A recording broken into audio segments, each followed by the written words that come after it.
Hello again, guys and gals. We are going to take the last video in the idea of that visual representation of completing the square, and we're going to use it to actually do the algebraic work. So let's get started. So completing the square, I abbreviate that sometimes as CTS. So if you see that, you know what that means. All right, so we have to use the idea that we were working with in the last video to figure out this problem. Okay, so the first thing we're going to do is we are going to get rid of this last number, that positive 1. We're going to subtract 1 from both sides.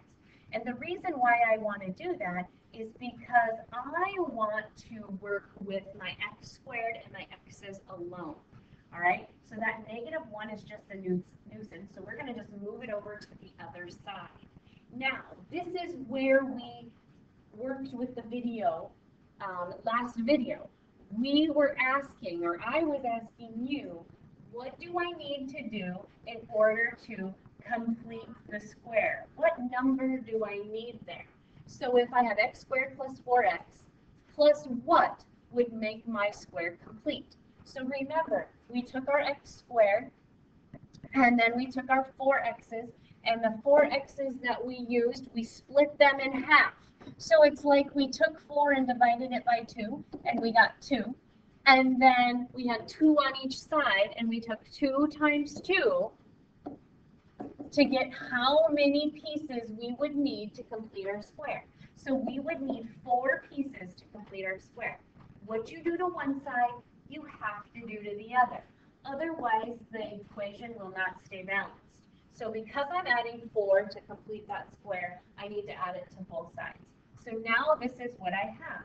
I have x squared plus 4x plus 4 equals -1 plus 4, and that is 3. All right, now here's the best part. Now that we used the completing the square to get us here, we can do something we already know. We can factor this part. Because now that we completed the square, it's factorable. Because what do we know about a square? All sides are equal. All right, so let's AC method this. 2 factors of 4 that add up to be 4. 2 and 2. Make your squares. Okay, fill in your pieces. X squared plus 2x plus 2x plus 4. Remember, I take the two things and replace the middle term. Now I take and figure out what do they have in common. First row is an x, second row is a 2. First column is an x, second column is a 2. So this factors into x plus 2 and x plus 2. Okay, now the awesome thing about x plus 2 and x plus 2 is that really means I can simplify that, because that really means x plus 2 quantity squared. And x plus 2 quantity squared is going to equal 3. Now this is what we have been doing. Solve by square rooting. So I would square root both sides. Oh, remember, when I square root, I need to put the plus or minus in that strategic place right out in front of the square root. And so now I'm going to have 2x plus 2 equals plus or minus the square root of 3. I'm going to subtract 2 from both sides, and I get x equals -2 plus or minus the square root of 3.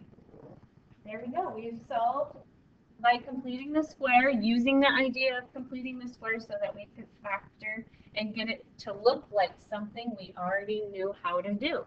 Let's do another one. Okay, again, that 4 is a nuisance. There are no 2 factors of 4 that make 12. So I want to get rid of that 4 to the other side. Now I have x squared minus 12x plus what is going to complete my square equals -4. Okay, so what number am I going to have to put here that will complete my square? Well, remember, we take the 12x's that we have, and they're negative, and we're going to divide them by 2. And we get -6, and then we're going to multiply it by itself again. So -6 times -6, or we can say -6 squared. Either way, -6 squared is 36, and that's a plus, because 2 negatives make a positive. And then what we add on one side, we have to add on the other. All right, so now we have x squared minus 12x plus 36 equals 32.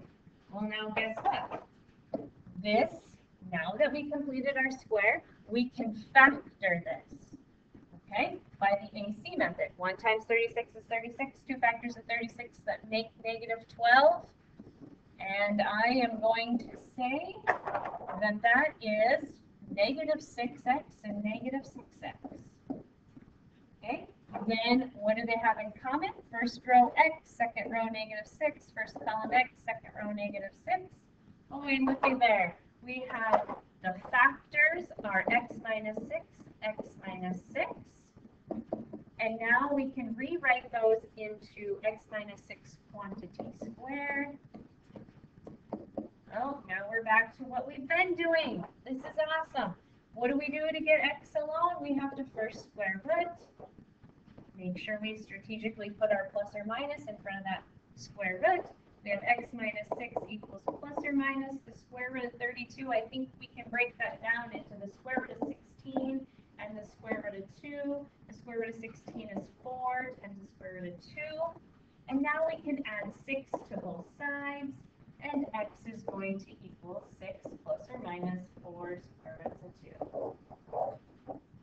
All right, so we're using the concept of completing the square in order for us to be able to factor and solve.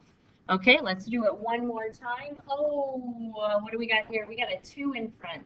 So what we're going to do is we're going to just divide out that 2 out of everything, so that we can get rid of that 2 and make the problem simpler. So we get x squared plus 4x plus 7 equals 0. Now we've got this 7. There's no 2 factors of 7 that make 4, so it's kind of in the way. So we're going to move that 7 over to the other side. And we're going to say, ooh, what do I need in order to complete my square? What number here will complete my square? So half of 4 is 2, and 2 times itself, or 2 squared, is 4. So the number I'm going to put there is a 4. And remember, what I add to one side, I must add to the other because it keeps my equation balanced. Now I'm going to factor. I think we've already factored x squared plus 4x plus 4 in the last two problems before this. If I remember right, it was x squared and 2x and 2x and 4, and x and 2, x and 2, so it was x plus 2 quantity squared.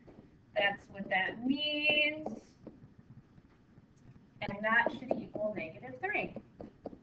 Oh, now we have a negative in here, so we probably are going to get some i's. Square root both sides, plus or minus.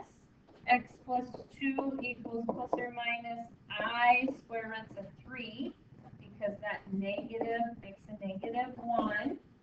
Okay, and then subtract 2.